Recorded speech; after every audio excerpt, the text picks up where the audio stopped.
वज़ीर-ए-आला उमर अब्दुल्ला के उस बयान की किसी को ज़बरदस्ती शराब इस्तेमाल करने पर मजबूर नहीं किया जाना पर रद्दअमल देते हुए आगा रुहुल्लाह मेहदी ने कहा कि शराब के आउटलेट्स का वजूद ही नहीं होना चाहिए। उन्होंने मौक़िफ़ इख्तियार किया कि अगर शराब की दुकानें बंद कर दी जाए तो खुद ब खुद इसकी दस्तियाबी ख़त्म हो जाएगी और माशरे पर इसके मनफी असरात भी कम हो सकते हैं।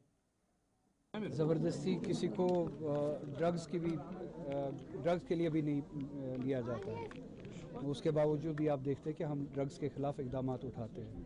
बहुत सारी चीज़ें हैं जहाँ तक लोगों को ज़बरदस्ती नहीं लिया जाता है, मगर फिर भी हम उन चीज़ों की पाबंदी पे काम करते हैं, उन चीज़ों से रोकथाम के लिए काम करते हैं। इसी तरह से नेशनल कॉन्फ्रेंस ने अल्कोहल के हवाले से अगर याद हो, इस शख्स को अगर याद हो, हमने कैंपेनिंग के दौरान ये ज़रूर कहा है कि जो ये दुकानें खोली गई हम ये बंद कराएंगे, वाइन शॉप जो खोले गए ये बंद कराएंगे, हम इस पर पाबंदी लगाएंगे, इसको रेगुलेट किया जाएगा, पाबंदी लगाई जाएगी, लोकल्स के लिए बंद होगा।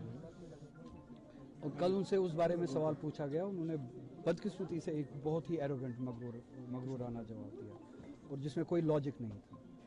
वजह इसके कि हमने जो लोगों से बात करके उनको वादे दिए हैं या एतमाद दिया है इस हवाले से हम इक़दाम उठाएंगे, उस पर अमल करने के बजाय लोगों को ही उन्होंने डांटा, लोगों को शराबी कहा कि आप दुकानों पे चले जाते। ये लैंग्वेज बीजेपी की थी। 2019 के बाद हम पे तोहमतें लगाई गई कश्मीर के लोगों पे, करप्ट है, चोर है, एंटी नेशनल है, टेररिस्ट है, ड्रगिस्ट है, शराबी है। अब ये भी कहने लगे हैं।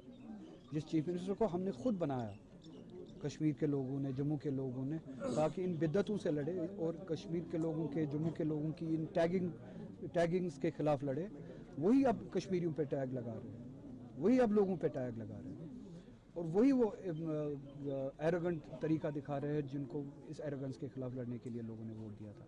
तो कल का ये जवाब जो था, उनका जो जवाब था, वो पहला हमने जो इलेक्शन कैंपेनिंग के दौरान कहा है उसके खिलाफ था, उसूल के खिलाफ था, अनएथिकल था,